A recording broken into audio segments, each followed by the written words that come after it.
Hey, we live on Twitter today, man. I figured we'll go live, kind of expand a little bit out into the Twitterverse, talk about this 49ers stuff, bring y'all on, discuss the things that y'all want to talk about as well. 49ers, they got some reinforcements coming back. Is that going to help them get the W against the Kansas City Chiefs? Uh, Injuries, all that. We're going to talk about that. Brandon Aiyuk, certain little thing. I was like, you know what? That's pretty cool. And Ross Tucker. He has some comments about the 49ers and the quarterback situation. We're going to get into all that and more right here on San Francisco 49ers Morning Show. Let's go. Intercepted. It is picked off by Aaron Rodgers. Over midfield, he'll run it all the way into the end zone. Touchdown. Crop Talk TV podcast. Peace.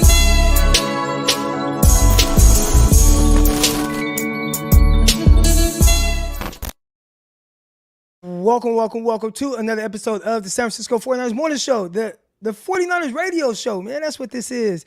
I'm your host, former NFL and AFL defensive back, Eric Crocker. And it's funny, I was on Instagram this morning and looking through some stuff, and I saw this picture when I was with the Jets and I was signing autographs and stuff, and I was like, it's pretty cool.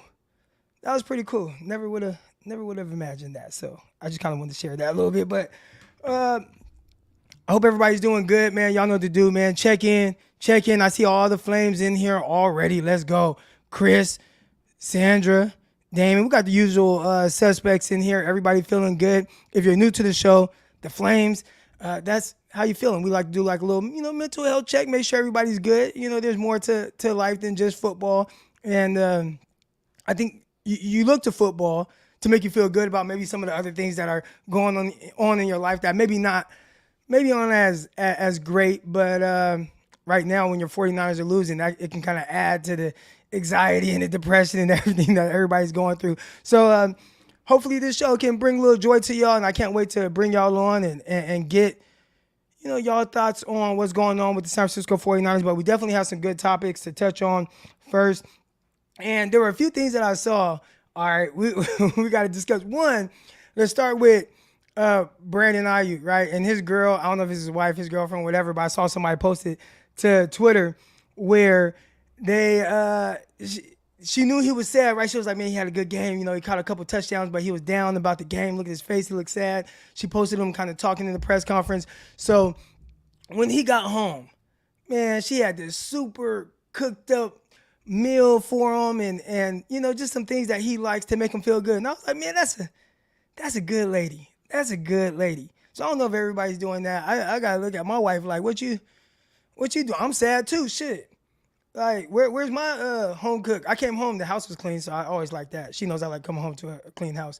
But where's my cooked food and stuff at? When I got off the road, it was like, okay. And then I was kind of alone, right? Because I got home, she was already at work, and I got straight to potting. So, that was pretty cool. Brandon Aiyuk, shout out to his lady. What else we got going on that I want to touch on? The 10-inch thing. All right, listen.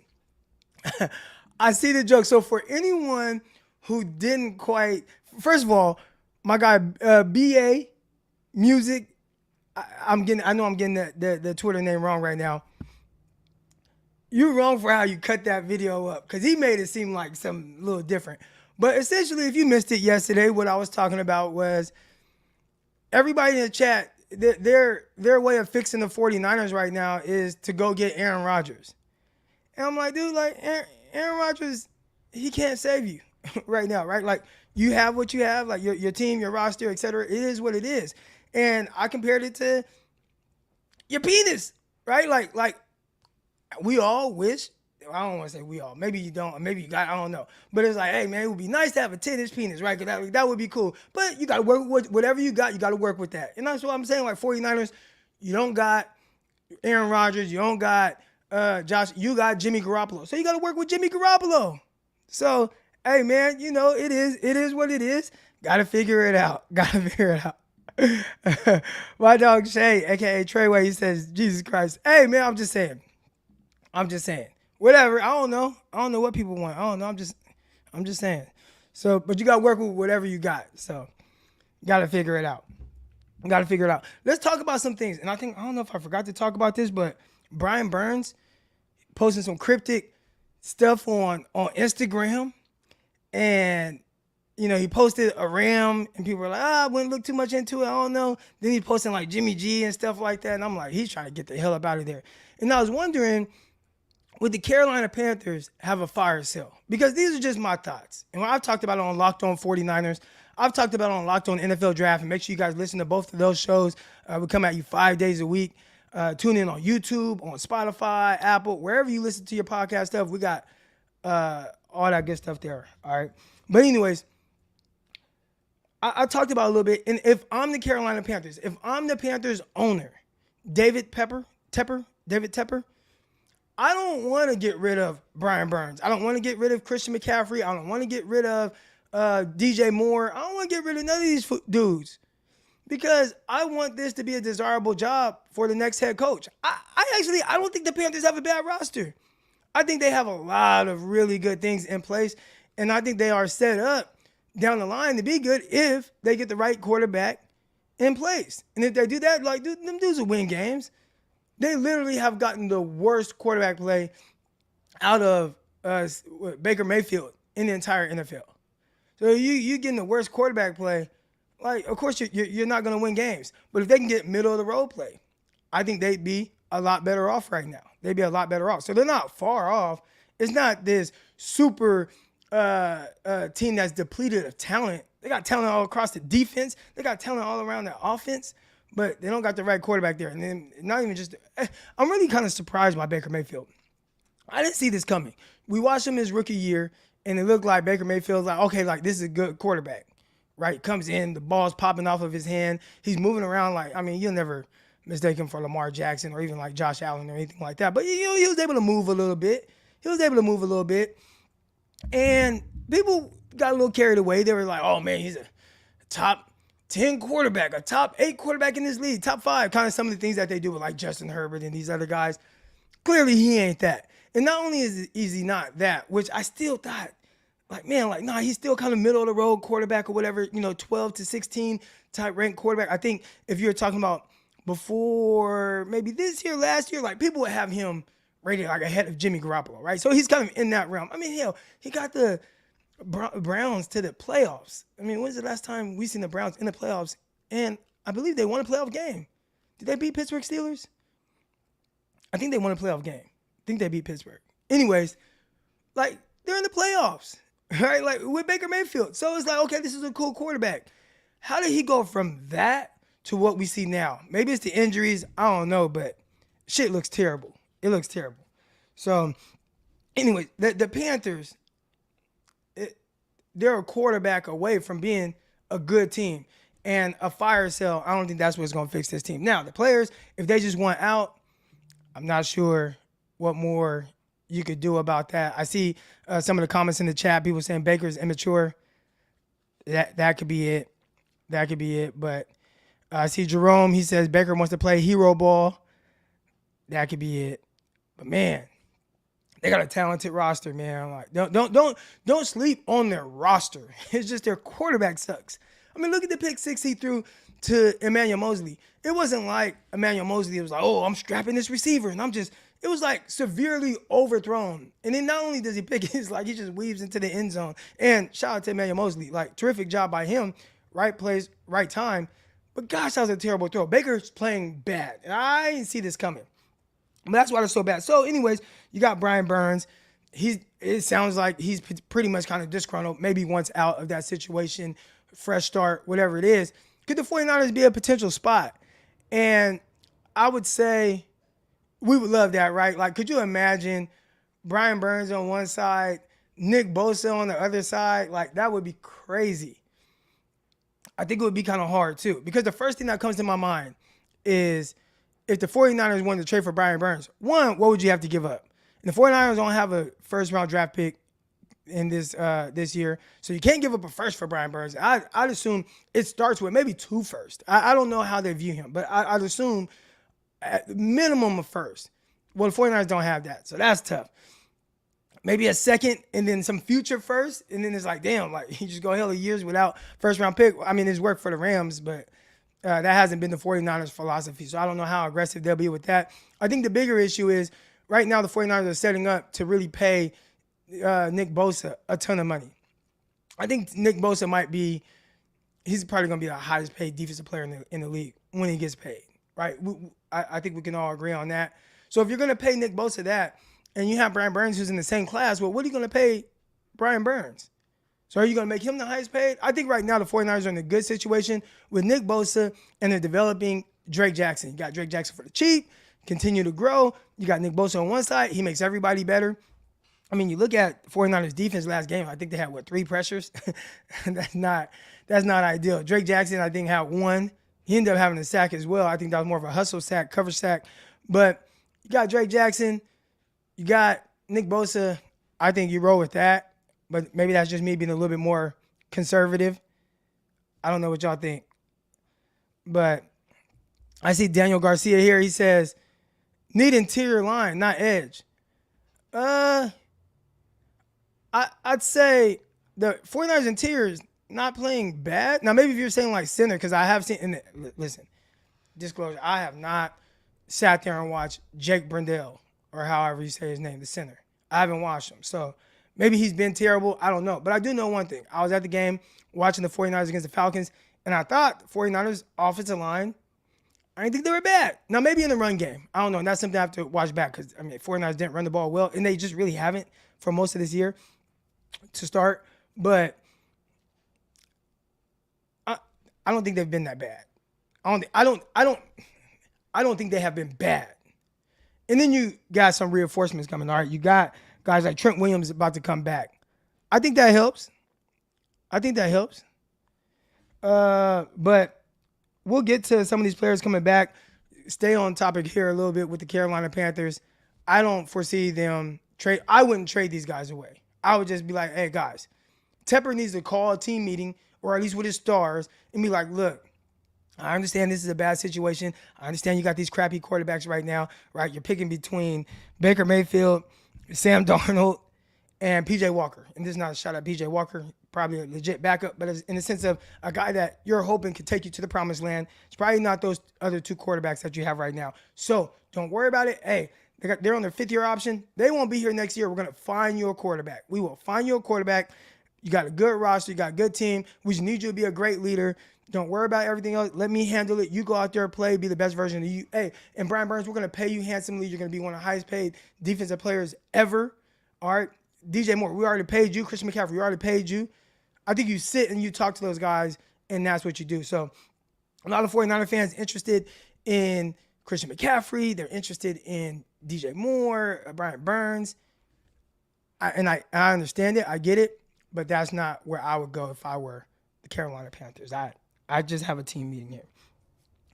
All right, let's talk about some of the 49er players that are coming back. All right, and you got Bosa, you got Trent Williams, and then eventually you're going to have Armstead, you're going to have Elijah Mitchell.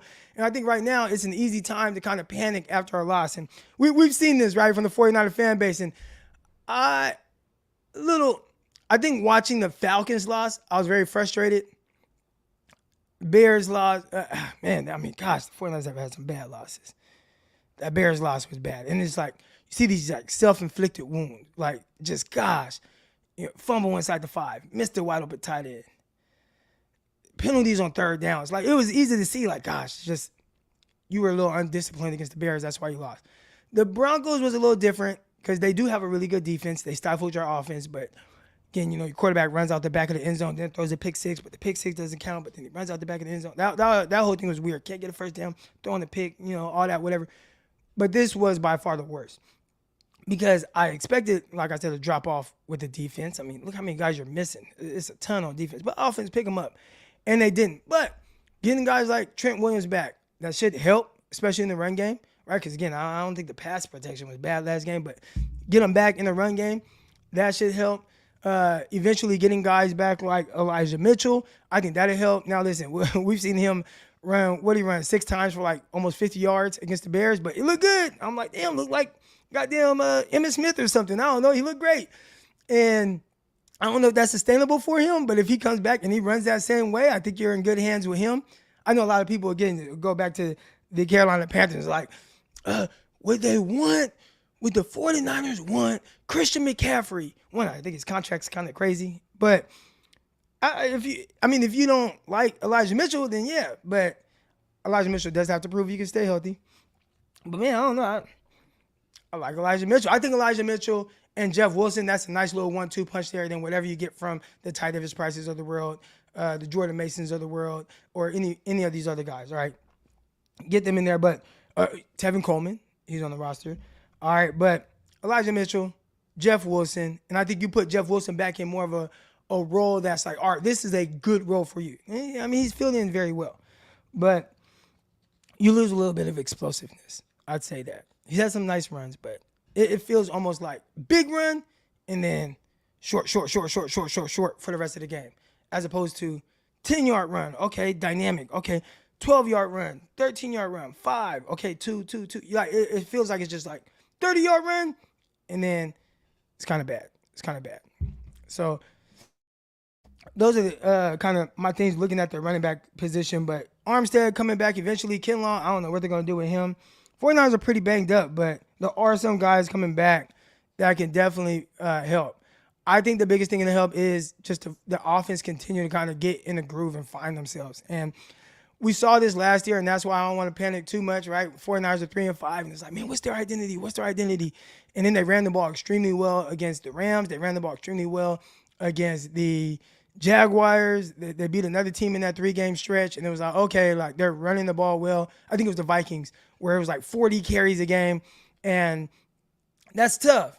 You know, running the ball for 40 times a game, just getting to that number and counting, like that has to be the way that you have to win, but got to figure it out.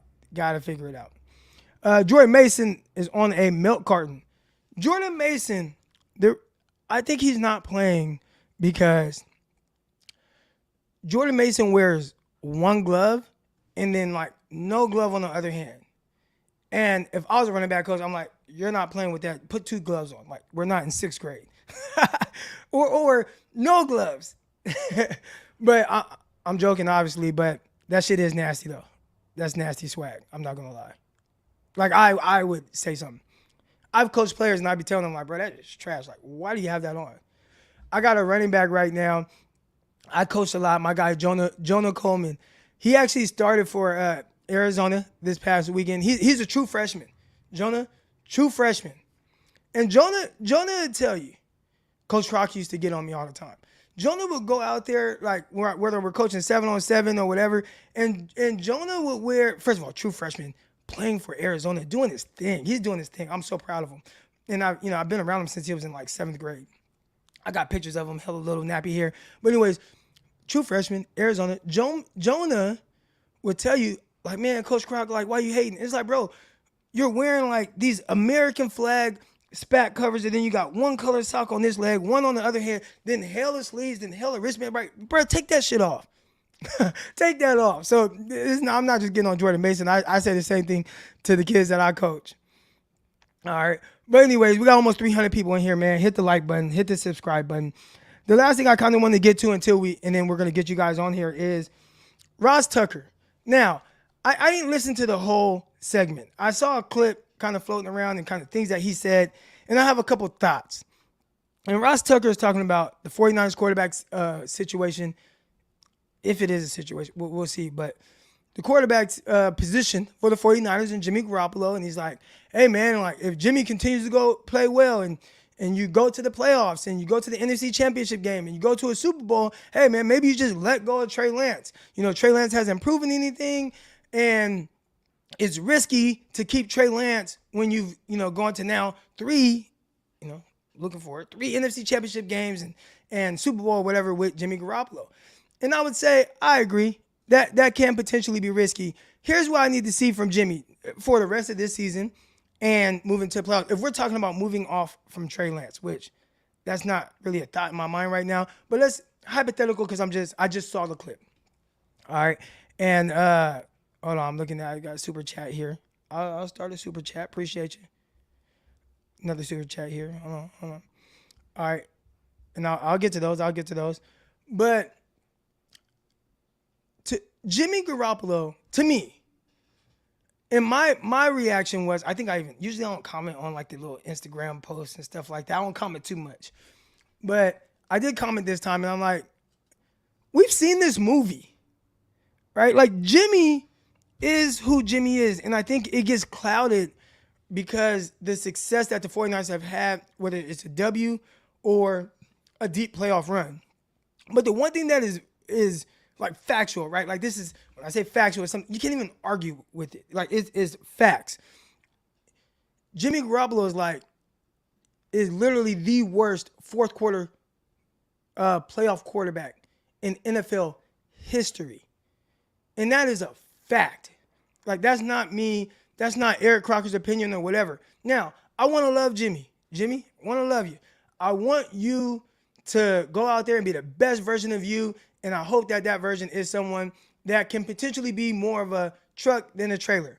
But right now, he is a trailer. And I don't even think he's the first trailer. Like, he's like, there's like the truck, and then there's a trailer. And then, you know how some people, they're hauling stuff across country, right? I go on a lot of long drives. But Jimmy there's the truck, and then there's the trailer. And then you know how sometimes there's a car hitched behind the trailer? That's Jimmy Garoppolo. Like, that's been him in the postseason. So when we talk about, look, like the NFC, he going in it, and it's like, dude, like, it's like you're holding on for dear life. Like, you are praying, like, Jimmy, please don't mess it up. Kyle's thinking the same thing. We watched him against the Minnesota Vikings. He's like, I have to stop running. I have to stop throwing the ball. Like, we are not going to throw the ball for the rest of this game because this motherfucker trying to throw picks, right? So you stop throwing the ball and you just run it. Now you can say, well, 49ers had 7. I mean, they had like a 7-point lead and they got super conservative. Maybe it was a 10-point lead. Defense playing lights out. Then you play the Packers. The run game, firing on all cylinders. I've never seen that before, where it's like your quarterback threw the ball 8 times. I've just never seen that. So maybe it's just as simple as the 49ers run game was so great that you only run the ball 8 times. And if that's the case, cool. But to me, it felt like I don't fucking trust you. Like, so the run's working. Thank God, we're just finna pound this rock. And that's what they did. And then you look at some of these other games, obviously Super Bowl loss through multiple interceptions, all right? Then you go to the playoffs last year, and you watch them against Green Bay. And, there's Dallas game. And Dallas comes out, okay, throws touch. Okay, Jimmy, let's go. Threw a touchdown pass. Then the shit starts getting weird. Then he rolls out and throws the ball 5 yards over somebody's head and interception. And then he doesn't let a guy get snapped, and you don't get it on 4th and 1. Then you have to kick it. There's a lot of weird stuff. And it's like, you're watching him. Go watch him against Green Bay, and it's like, he rolls out and he just throws this ball late picked off. And there are guys that have bad throws. Like, all quarterbacks have bad throws. All quarterbacks, they throw picks. But it's like, Jimmy throws a pick, and then you're like holding on for dear life that he doesn't do any other weird stuff. And it's like, man, I just got to put the ball in Debo's hands. Like, Jimmy, please don't. So when it comes to saying, oh, well, if you go to another NFC Championship game, if you go to another, 49ers have spotted them leads. I mean, 10-point lead against the Rams, gone. 10-point lead against the Chiefs, gone. Because he can't move the ball. So, again, I'm all for keeping Jimmy Garoppolo. You want to talk about moving on from him or moving on from Trey Lance because, man, you've gotten far with Jimmy Garoppolo. But it can't look like what it's looked like, regardless of how them going far, because it's not because Jimmy is like this great quarterback that's lighting it up. And maybe these people, they don't pay as much attention to the 49ers as a lot of us, right? Maybe that, but golly, it gets really weird. It gets really weird. And I think Kyle knows that, and that's why Jimmy wasn't the starting quarterback this year. It was Trey Lance. He got hurt. Now, if you want to talk about Trey Lance where he hasn't proven anything, so it's risky, I 100% agree. If you want to talk about, man, you can't move on from him because Trey Lance, he hasn't shown that he can stay healthy I 100% agree with that as well, right?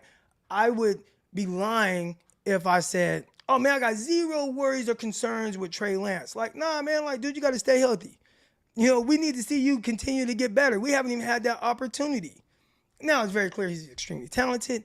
It's very clear that he can make all the throws. It's very clear that I think he has, started to improve his accuracy more and more, right? Had the weird moment, fourth quarter against Chicago, where, ball started flying all over the place. But before that, he was pretty accurate. Outside that one miss to the tight end. That was bad. But he was accurate, throwing and making plays with his legs. He's doing all the things that you drafted him to do until the monsoon hit. Then it was like, I don't know. It was Jamarcus Russell or something. But anyways, I thought Trey Lance was heading in the right direction, but he missed this whole year. So, yeah, it is risky to move on from Jimmy if Jimmy continues to be the same version of Jimmy that we've seen. But y'all know me, man. You got to be risky. Otherwise, you just want to keep getting the same results. I mean, we went to the playoffs, even though we were holding on, and golly, Jimmy, please don't mess this up. Then ultimately, with a great defense and run game, he ends up messing it up, right? Like, hopefully it doesn't happen again. Oh, it happened again. Hopefully it doesn't happen again. Oh, it happened again.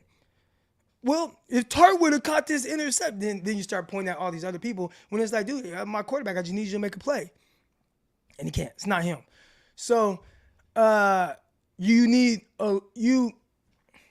ideally, and we don't know if Trey Lance is that yet. We don't know. But ideally, you would hope that you can get a little more. I think you have somebody that has the potential to be more.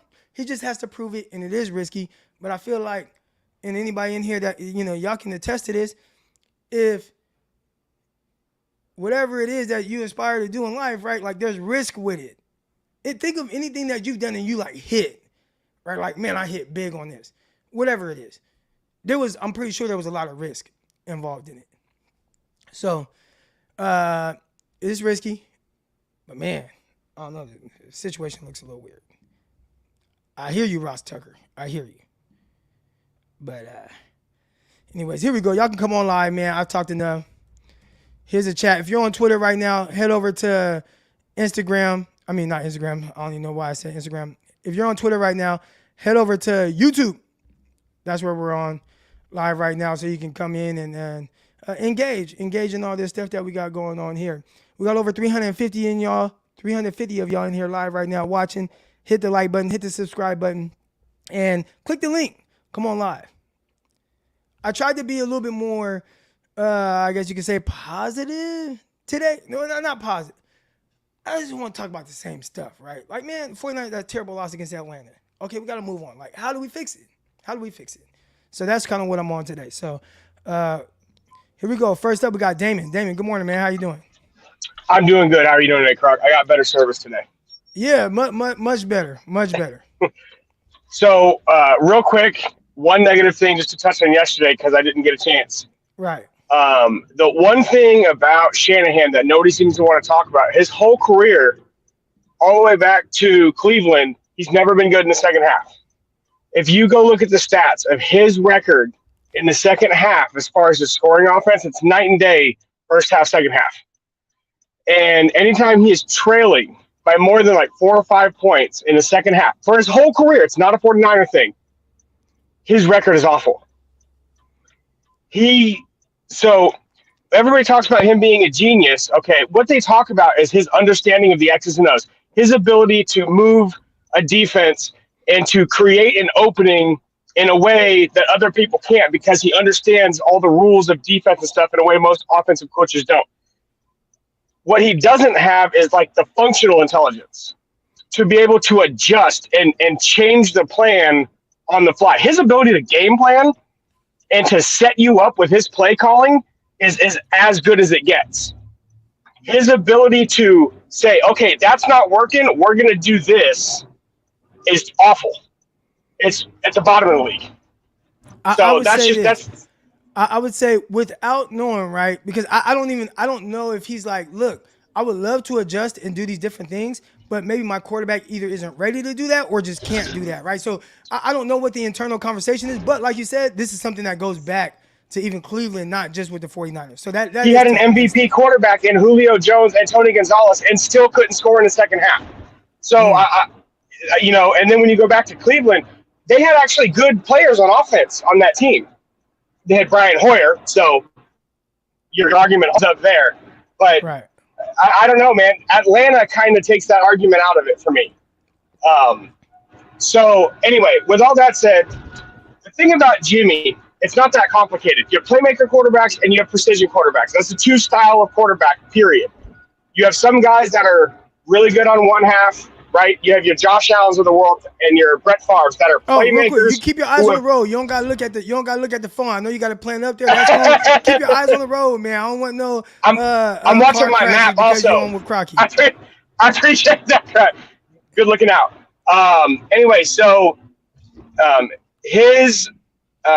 so playmaker, precision, right? Yeah. Jimmy Garoppolo is a precision quarterback. What I mean is his style. Okay, I'm just talking about style. Yeah. He's a precision quarterback that is not consistent enough to be elite, right? Tom Brady is exactly the same style of quarterback as Jimmy Garoppolo. They're both timing, rhythm, accurate throws, all this other stuff, right? Tom Brady is so wildly consistent, he never misses. He knows exactly where to go to the ball. You can't fool him with a blitz scheme, nothing, right? And that's what makes him the GOAT, and it makes Jimmy Garoppolo average. So real Jimmy quick, like, Garoppolo on a scale, yeah. So we're kind of categorizing quarterbacks, right? So you got the playmakers, where the guys that, you know what, regardless of what's going on, I'm gonna make a play. Then you got the players that the ones that like to play more in rhythm. So we're categorizing two different guys, and then we'll say like on the scale of 0 to 10, because on the scale of 0 to 10, let's say Mitchell Trubisky is in the playmaker category, but he's more of a 3 out of 10, as opposed to Josh Allen, Mahomes, these other guys that will miss, right? Like they can have some moments where it's like, not very accurate, but then they can be on fire and then do the off-script stuff as well. And then like that's like a 10 out of 10, right? And then you look at the other guys right on the other side, the precision passers, who you have the Tom Brady's of the world, who's a 10, but then you have the Jimmy G, you have the, who might be a 4 or 5 out of 10, and then let's say below that is like maybe like a Josh Rosen who just can't hack. He's like a 1 out of 10. Like, so is that kind of how you're like seeing it? Exactly. So every quarterback, if you're going to make it to the NFL, you have to have some of both. Nobody just has all of one and none of the other, right? Even Jamarcus Russell was able to hit a slant every once in a while, right? But you have to have enough of both to actually excel in the NFL, right? So if you take somebody like Tom Brady, he might not be able to get out and run and scramble, but his ability to move within the pocket, keep his feet set, and still deliver the ball is super elite. And his playmaking ability is not the ability to get out and run. It's the ability to make space within the pocket where he doesn't have to run, as an example. So that's kind of his playmaking ability. It's also up here. You can't blitz him. You can't miss him. So real quick, just on Garoppolo, we've got to stop trying, like you're saying, stop trying to fit a round peg into a square hole. We know what he is. He's a precision quarterback. When the offense is not in rhythm, he's not very good, and he's never going to be. He can't. His whole game is around this guy's in this place. I'm going to deliver the ball. What do you think he does well, right? So, like, because sometimes, I've been talking 49ers for some years now. And a lot of times when you say something like that, there are going to be people that just take the negative part from that. And they're going to say, that's all you're saying. So I want to throw you the oop here, and you could say, for sure, what does Jimmy, when you see people on TV and they're like, oh, Jimmy Garoppolo, like that gives them the best chance to win. Jimmy Garoppolo, he's done this, he's carried them. What part of their game, what part of Jimmy's game are they talking about? So 3 things. The only part of his game that's elite is the quick game. His ability to get the ball, know where to go with it, and get the ball there in 2.5 seconds. There's only 3 or 4 quarterbacks in the league that do that as well as he does. There's almost nobody that can get the ball out before the pass rush has a chance to get there as well as he does, right? So that's his only real elite trait. The other thing that he does is, so one thing that people overestimate about offensive lines, right? Oh, Tom Brady never gets sacked because his offensive line is so good. No, his offensive line is not very good on a regular basis. The difference is this. Manning, his last year with the Colts before he got hurt, least sacked quarterback in the NFL. The next year after he got his neck injured, they had 3 quarterbacks, Dan Orlovsky, Curtis Painter, and somebody else I can't even remember. Most sacks in the NFL given up. Same 5 offensive lines, same wide receivers, same scheme, same coach, same running back. The only thing that changes is the quarterback, and you go from the least sacks to the most sacks. People don't give quarterbacks enough credit for understanding I have 5 blockers. There are 6 people coming. I'm going to get the ball out to the open space because they can diagnose pre-snap. That is something else that Jimmy Garoppolo does very well. He doesn't change his mind against the Panthers, right? Where 100%. He understands that the Panthers are going to have a free runner if they all come. And we can't protect that. We're empty. But I'm going to get the ball out right now. We saw him do that well against the Panthers. And he's willing to take a shot. He is willing to take a 300-pound man in his grill to hang in there long enough to deliver a pass in a tight window. Because the people in my chat, they're gonna, because you start talking about 300-pound man in the grill, they're gonna say, but yeah, I got you though. But go ahead. I got you. So when you're getting hit by a very large man and being able to deliver and stay in there and throw a ball accurately over the middle in like there aren't very many humans that can do that or that are even willing to try. So that's something else he needs to get credit for. I just want to let you know that official B&A Music, he probably already cut this up and posted it to Twitter. You saying 300-pound man to the face. I just gotta let you know. But go ahead. Sorry. Go ahead. That's fantastic. No, I actually I think that stuff is hilarious, and I'm really glad you pointed out because I don't even think about stuff like that. That's fantastic. I kind of hope he does, and I hope he sends it to me. That's hilarious. Yeah. So, anyway, the positives on Jimmy are not that complicated. His pre-play diagnosis is very good, not elite. His ability to get the ball out when he sees it very fast is elite. And lastly, his ability to stay even-keeled no matter what. And people underrate, everybody talks about leadership and stuff. The dude is you never see him having a tirade on the sideline. You never see him, even when he throws a touchdown, you see him a little bit happy and stuff, but then they show him on the sideline 3 seconds later, and you would swear the game hasn't started yet. Yeah. He never is up, down, no matter what's going on. And I think that's why the Niners stay in the game so often when things are going bad or when they're going good. So those are the positives, and we need to just stop with the, expecting him to do stuff that he's never done. Right. And give him credit for doing the things that he is going to do well. The rest of the offense has to be in rhythm for him to succeed. I don't understand why that's a bad thing. Isn't that how football's supposed to work? Isn't it 11 guys working together for a common goal? Why is he being dinged because he works within the scheme of the entire game, let alone his own offense? That's good. Yeah. Do you think that there's something that Kyle can do to get him to be a little bit more consistent?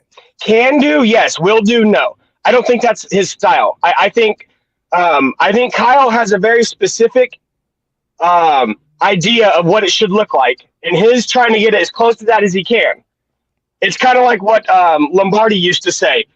Perfection is unattainable, but you're still striving to get there because somewhere along the way you'll achieve excellence. And that's kind of what Kyle Shanahan's trying to do with his offense. He knows when it goes perfect, it's unstoppable.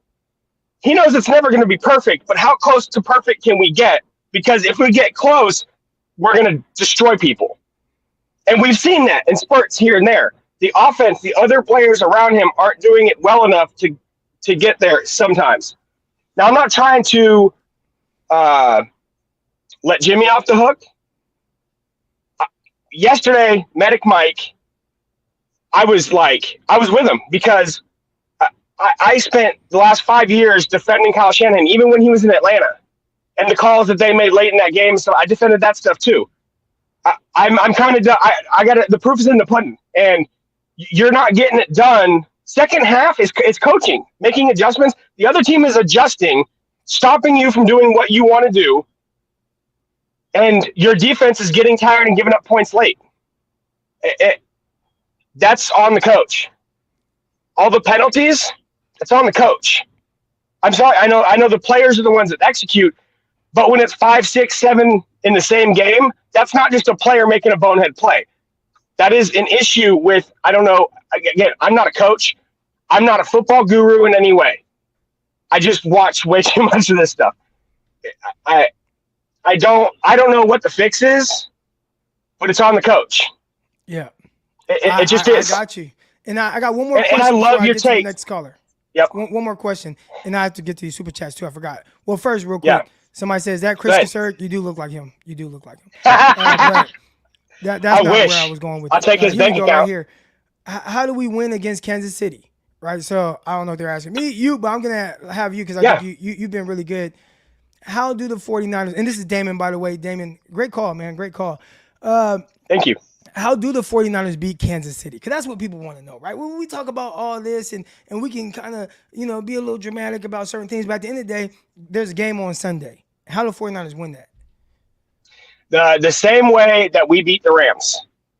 So they came in with a defensive scheme, with exotic blitzes, with stunts and everything else that we haven't seen the 49ers do in a long time. They have to come in and they have to hit Kansas City and hit their offense with something that you haven't seen on film. They showed the ability to against the Rams. So on defense, we're short. We're short guys. You're going to have to get creative and you're going to have to get a little bit lucky, right? On offense, it's not complicated. Hopefully Trent Williams is back and is able to run block. If so, you put Juszczyk, Kittle, and Trent Williams over there next to Banks, who's a big he's not a great in-space guy, but he's great at, I love what Brian Peacock says all the time. His ability, shout out Locked On 49ers. It's one of the best shows they're going. His ability to wall off defenders. He doesn't necessarily just blow people out of there like he's some sort of Quentin Nelson 2.0, but his ability to wall off and not allow penetration is about as good as it gets in the NFL right now. There's not very many people doing it better than he is, which is a little bit of a surprise. Good on him. But the ability to put all those guys, that's 4 guys that are all elite at, not getting blocked. And then you have 3 guys in Juszczyk, Kittle, and Trent Williams that are elite at just moving people out of the way.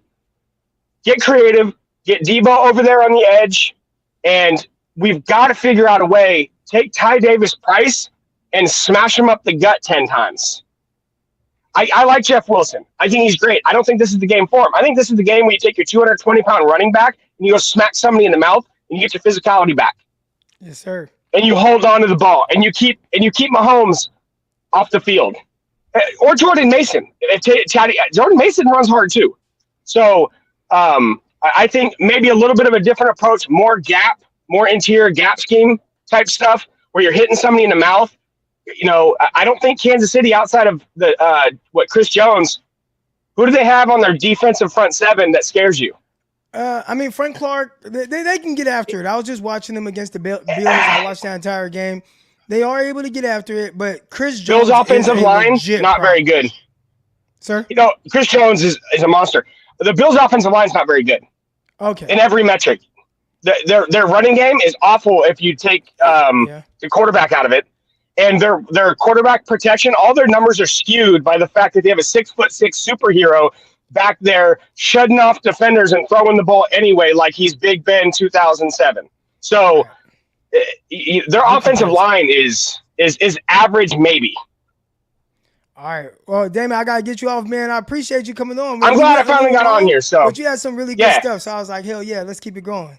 I appreciate that, Croc. I watch you all the time. I've been watching Locked On every day since you joined the show. I watched it before, but when I saw your very first breakdown, this was a couple of years ago, when you came on and you broke down defensive backs for the draft process, back for, I think it was the 2019 draft was when you first came on there. I've been watching everything you've done ever since. Your ability to break down what works and what doesn't, translating from college to NFL, is better than anybody doing it right now. So, oh man, hit the like button, hit the subscribe. Y'all know what to do. Hell yeah! All right, Damon. Hey man, compliments like that. I gotta get back to work. To come on. All right. Appreciate it, boss. All right, shout out to my guy Damon. That was a great call. That was the first time calling in. All right, coming on now, somebody that has been on the show a lot. Oh wait, hold on. Gotta wait. We gotta roll with the team we have. No, TIPs is tennis penises. All right, but yeah. Super chat here, Croc. We seen you on Levi's this Sunday. Listen, I think I'll be there. I've been getting comments, people telling me don't go to the game because I'm bad luck. Because I went to the Bears game, they lost. I went to the Falcons game, they lost. So everybody's messaging me saying, Croc, don't go to the Chiefs game. Like, listen, I didn't go to the Broncos game. They still took an L. So I don't know if it's me or is it just the motherfuckers got to figure out how to score in the second half. All right, but I may or may not go. I don't know. I have this event that I'm doing out in Stockton on Saturday, and the people putting on the event, they asked me like, "Hey man, you want to go to the Chiefs game? We'll get you a ticket." So we'll see. We'll see. I got to be back in Arkansas, so I don't know. All right. Here we go. Hold on.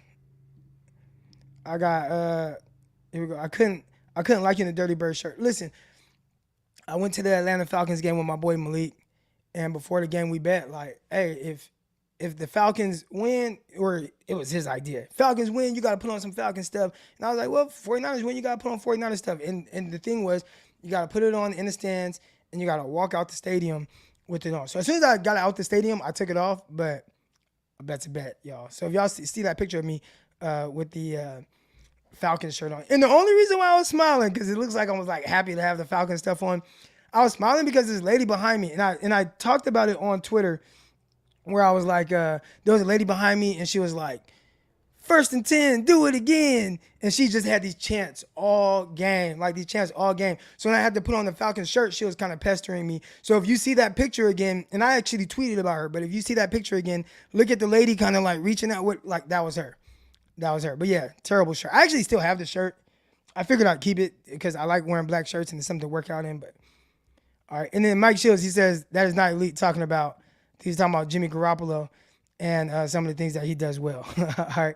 But here we go. We got Gammon. Gammon is no stranger to the show. Gammon, good morning. How you doing? I'm doing pretty good, Croc. How about yourself? I'm doing good. Let's get us a real overlay here. Boom. Let's go. Okay. How you doing, man? I'm doing great. It's a lot of people. Reason why you haven't seen me in a while is I just got back from some military training that I had that was, a little over a month long.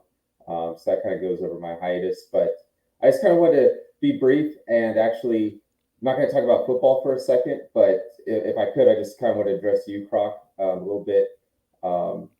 Address me? What'd I do? I did something wrong? No, actually, a lot of great things.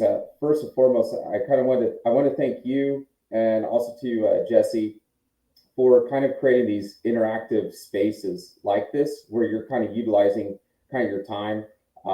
And it's been really huge for me. You've been supportive of people who, like myself, who deal with anxiety and that sort of thing. And since coming onto your show, I've been a lot more confident talking in front of groups of people.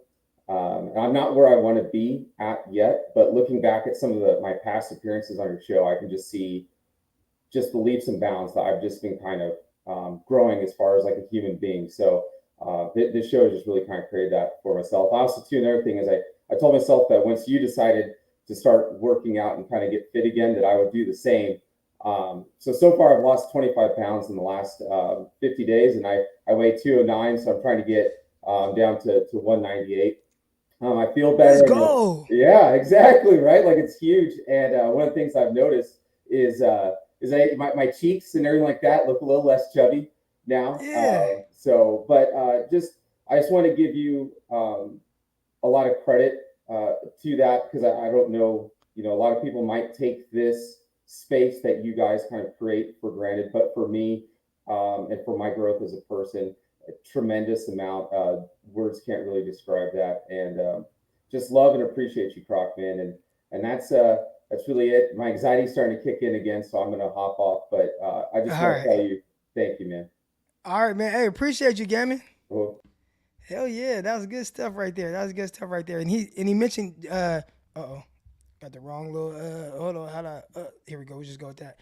He mentioned my guy Jesse, and this is Jesse right here, Last Second Sports. Make sure you guys tune into everything that my guy Jesse got going on. All right, Jesse doing big things. Love hearing him talk. And shout out to Jesse.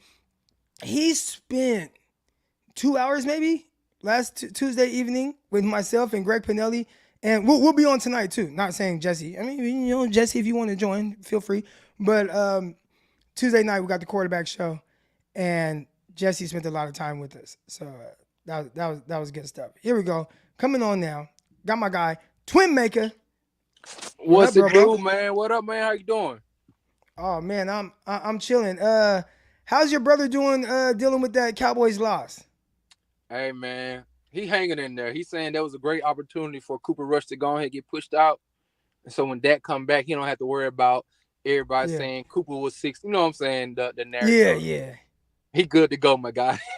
Yeah, and as a starter, I mean, you want your team to win. I think Dak Prescott's probably really confident with like, oh no, I am the guy. But you sometimes need a little reassurance, and him going out there getting Yeah. multiple interceptions, kind of coming back down to earth, and people that thought probably creeps out of the Cowboy fans' minds a little bit. So Dak can just go out there and be a little bit more free flowing.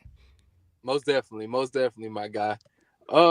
I wanted to piggyback off of what the guy was saying beforehand. He was talking about Jimmy G's strengths. Damon, And yeah, Damon, yeah, and how a lot of people talk about how stagnant our offense is in the second half. I think I mentioned this to you last year, man, on the show. Was like, why don't we never go into like a little hurry up offense from time to time? Why don't we do a little just things to kind of get Jimmy feeling comfortable and also give him the power to know that I trust you to create, to look at what you do kind of well, looking at the defense after a quick little first down, or you may gain second. No, say for instance, on first down you gain 4 yards. Hey, hurry up, let's come to the line. With Kyle Shanahan's scheme, you can move the running back to the halfback, you move the tight end to the fullback. Like you can still do a yeah. lot of things while you have the defensive personnel stuck. You see what I'm saying? And I just always wonder over the last several years, why don't Kyle Shanahan do that with the quarterback and the team that has been together for me personally for 3, 4, 5 years now. So I don't think it's like, oh, well, it's because of the quarterback, because he's been there for a while. It's not like he's only there for a year or two. He should be extremely confident in the quarterback having the ability to run the 2-minute offense, from time to time. I think that's pretty.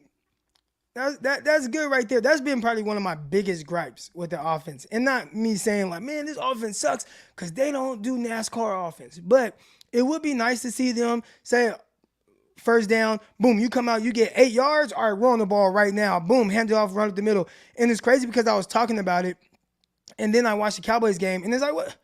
They're doing it with Cooper Rush. Yeah. It's like you can go fast, and it simplifies the defense, and it gets guys, because remember, there's a ton of communication that's going on and things that are being relayed, right? Yeah. So I know most of y'all know this, but in case you don't, there's a guy with a green dot on the helmet, and the coach is able to talk to him up until 15 seconds left. But things that the coach is saying, he's relaying to other guys, whether it's the play, guys getting situated. You'll see defensive backs checking with each other on certain things. When you go fast, you kind of, I don't want to say kill that communication, but it definitely works in your benefit to where they can't communicate as much as they would like to. So sometimes I don't think everything has to be, all right, line up, under center, play action, throw the ball. All right, let's take 30 seconds to call the next play, get out there, line up, and like do that all game, especially with what we saw last game, which was on the second to last drive, you take 8 minutes because you're doing that. And at no point is it like, oh, boom, okay, we're on the ball, let's go again. And I would like to see the 49ers do that more. I would like to. And Also, I we haven't. And I bet maybe Kyle has a reason. Maybe there's this analytical reason to where there's not more success going fast than not going fast and whatnot. But you would like to see it here and there. It's just something you mix in. Boom, we get 8 yards. Let's get on the ball right now. Boom, we're going again. Oh, run up the middle. You get 3 yards. All right, let's go again. Oh, boom, hit him with a play action. All right, let's settle down. And maybe you just don't pull that out again for another couple quarters. But you just never see it with the Niners. I think that's the part that's a little more interesting to me. And also, I think confidence. A lot of times people think these guys are just professional players, that they don't supposed to like drop passes or like mess up on assignments. But sometimes it's like with anything, if you give a person the opportunity to kind of be in control over something for a little bit of time, that helps confidence, especially when you're playing at the elite level. You know what I mean? So whether it's showing, hey, Jimmy, on this drive, like last week, the secondary of the Atlanta Falcons was ranked number 24th in the NFL, and they had 3 guys in the backfield get hurt. So if you say, hey, Jimmy, you see there's a couple matchups over here we can handle, let's kind of go attack them, for this series alone. Or, all right, in the second half, these guys are injured, AJ Terrell, whoever the case may be. Let's do a little quick offense. Let's get these guys in some compromising positions, and let's attack them with a Debo, or let's attack them with a Brandon Aiyuk, or let's have the strong side, and we may line up a Brandon Aiyuk, a Debo Samuel, and a George Kittle on one side, and just like, do something of that nature, which again, it's just all about giving these guys confidence. And because we never really do it, once we do make a mistake, it seems like Kyle will bag up because he's like, oh, that doesn't work. But a lot of times you got to give people the opportunity to grow into that, because our Yeah. offense has been so one-dimensional and that our margin for error has been so small, is that we have to diversify our offense so that when these things do go wrong, our players do feel confident that we can still get buckets. You know what I mean? I tell people like the Warriors, for instance, it's football, basketball about to kick off. They can shoot threes, but they're one of the most proficient two-point shooting teams in the league.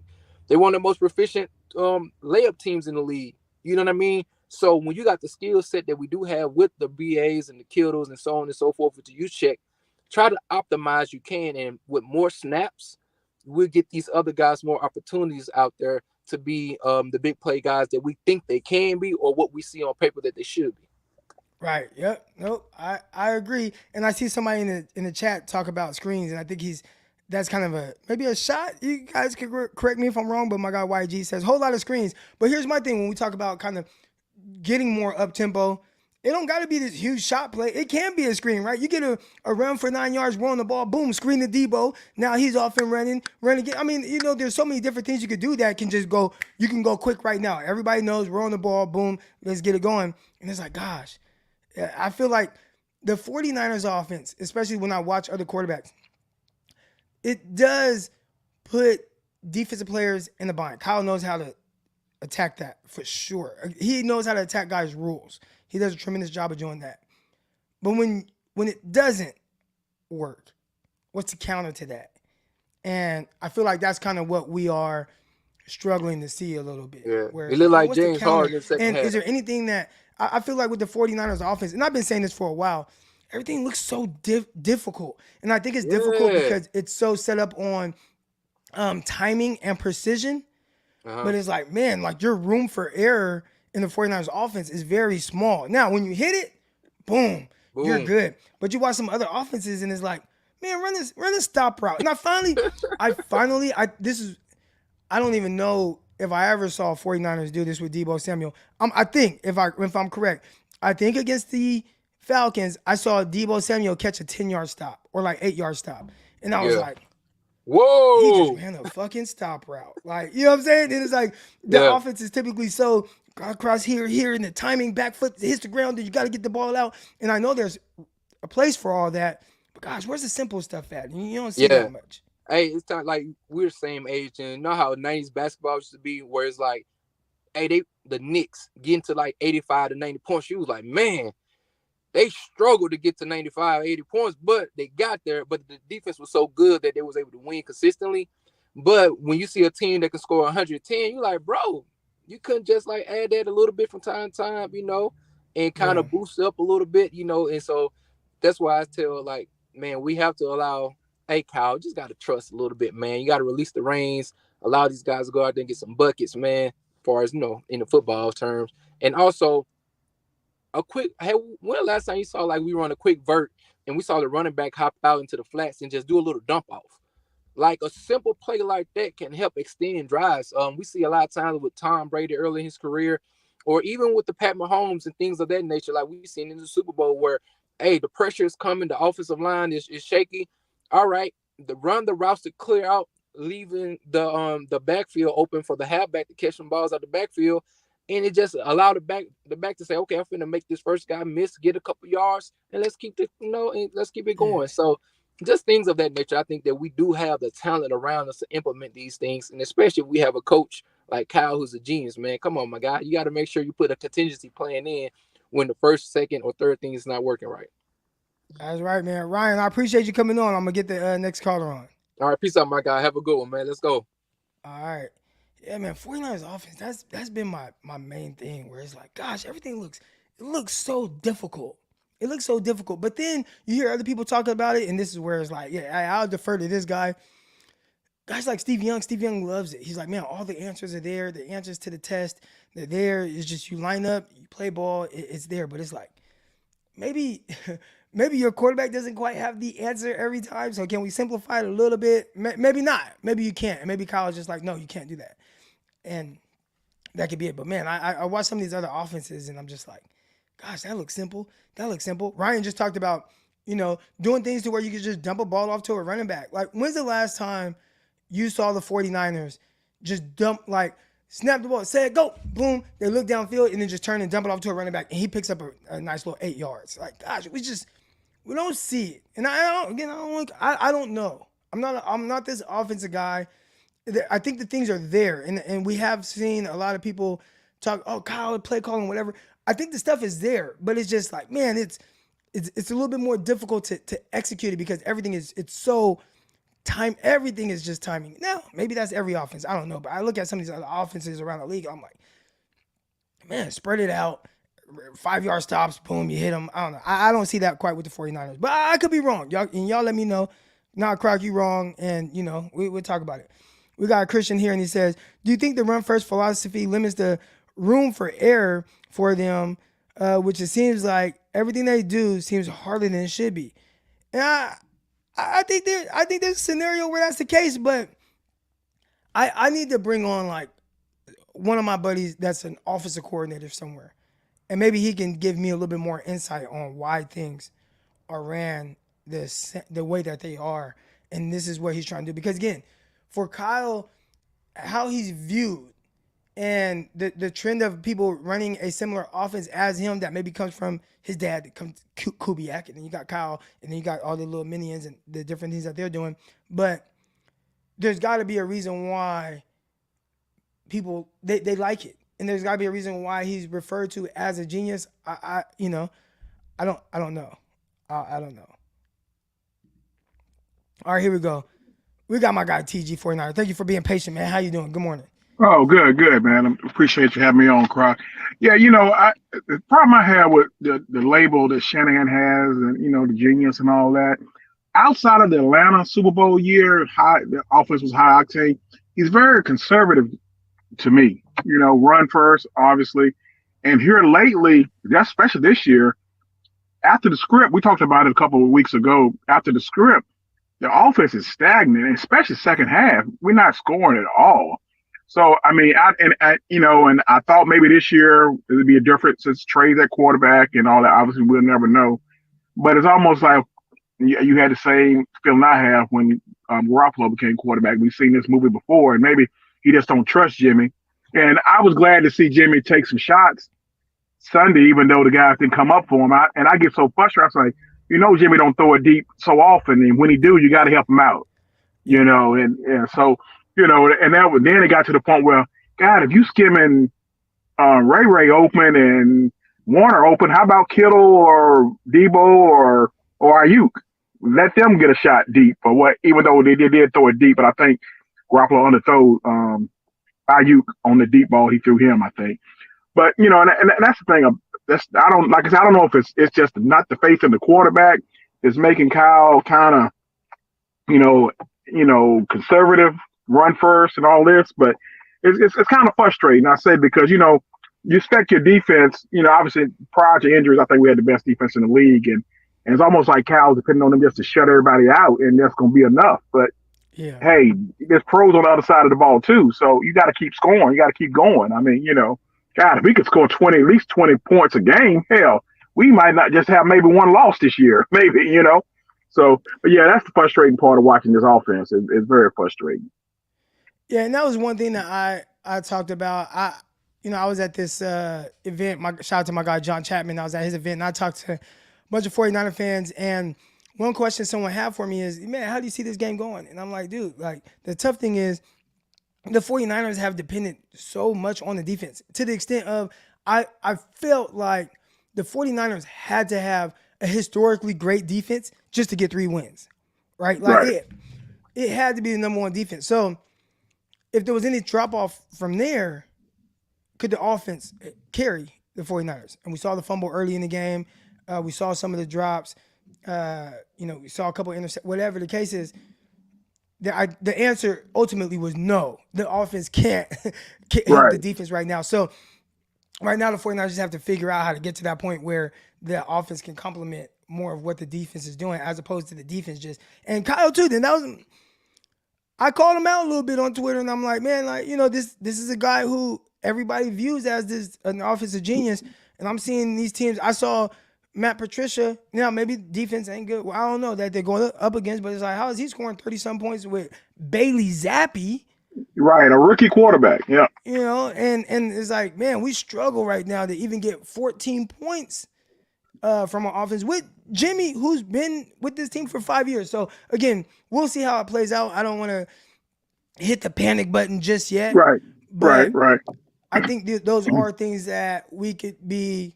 You at least to this point, you can question why they look a certain way, Right. and hopefully we find the answer to how to figure it out, which they did last year when they were 3-5, and they start running that route 40 times. And Right, guys, they guys. found Yeah. their identity. I think right now they're just Yeah. kind of maybe going through that early season transition, and then hopefully it starts to click and fast. Yeah. One more thing also too. I think Kyle doesn't like to play rookies like he has to because I don't understand why Ty Davis Price did not get a carry. He leans on Coleman. Now Coleman did play well against Carolina, but he has faith in his old head guys he has instead of Jordan Mason and Ty Davis Price. He spent a third round pick on the guy. God, at least let him get some burn. I know it's his first game back, but I'm surprised he didn't get a carry last week. Well, this past Sunday rather.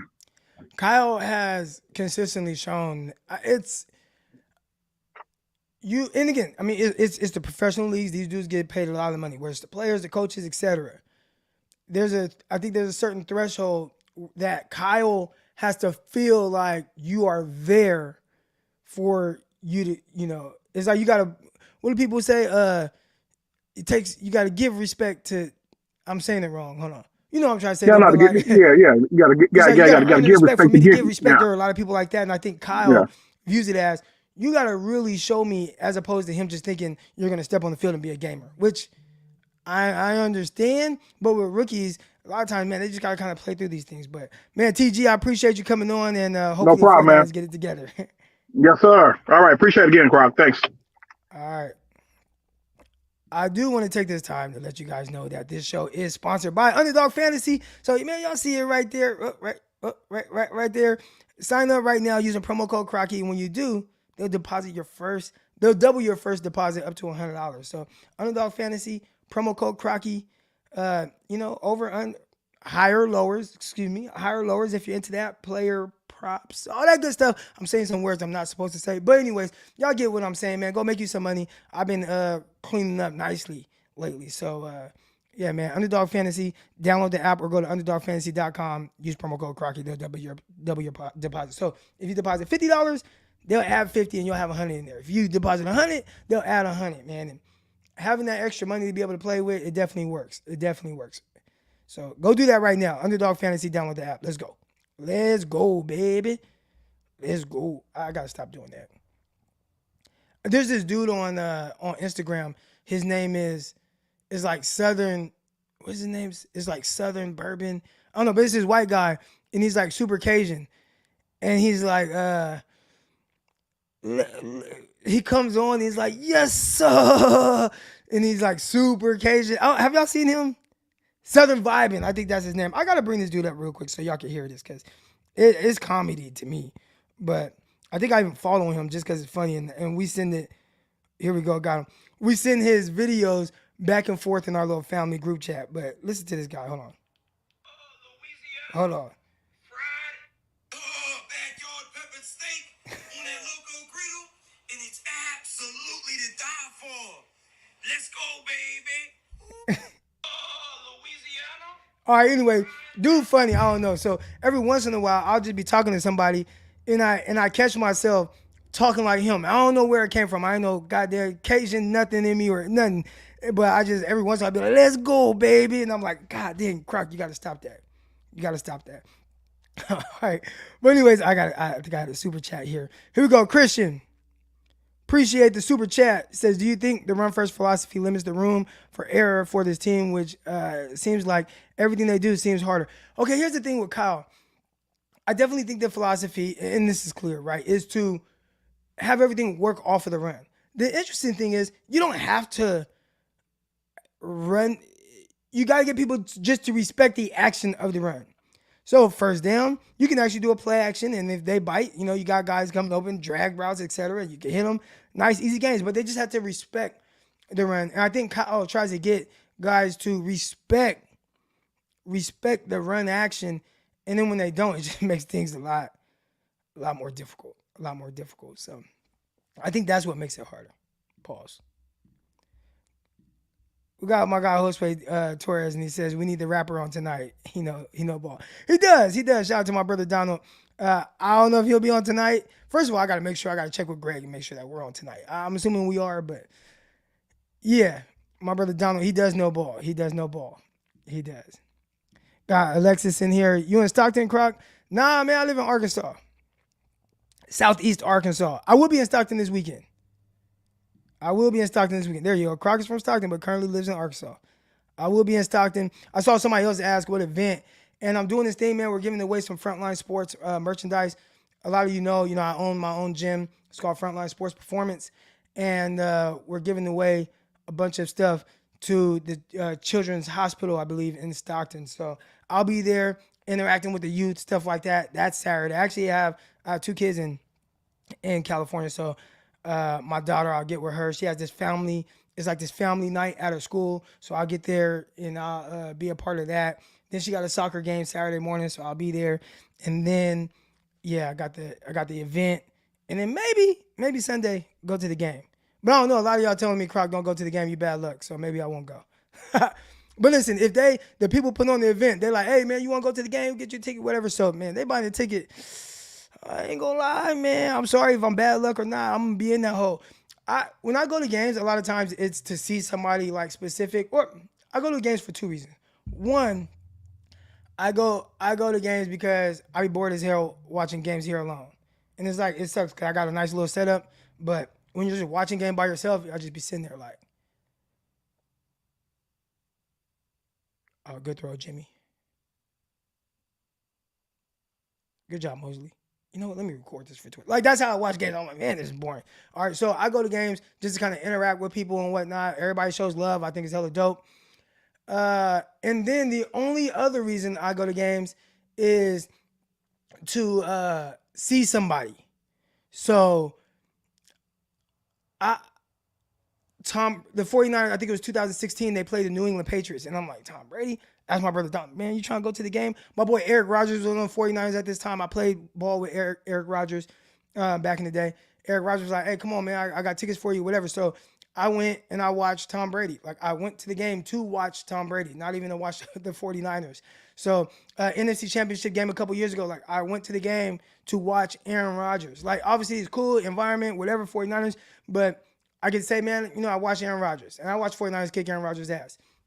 So a lot of times, that's why I go to games. I went to this Falcons game. It was more just interacting with 49er fans, and it's like, well, I'm in Atlanta. Let's go to the game. Sometimes you see a stadium. Week 1, I went to the Bears 49ers game, right, in Chicago. It's like, man, I got to go to Soldier Field, right? So I went to Soldier Field, and it was like, man, not only am I going to Soldier Field, which is, pretty much a historical landmark, got to, tour downtown Chicago. I had never done that. It was amazing. And I get to see 2 young dudes go at it, Justin Fields, Trey Lance. And I thought that was cool. Just kind of see where those guys are and in a few years kind of look back and see where they are then. Hopefully a lot better than what we've seen from them early on. Croc, you played at Sunnyside, right? You ever around in Fresno these days? Yeah, so as a kid, my dad wasn't really around. So after I graduated 8th grade, I told my mom, like, oh, I want to go stay with my dad. So I went to go stay with my dad in Fresno.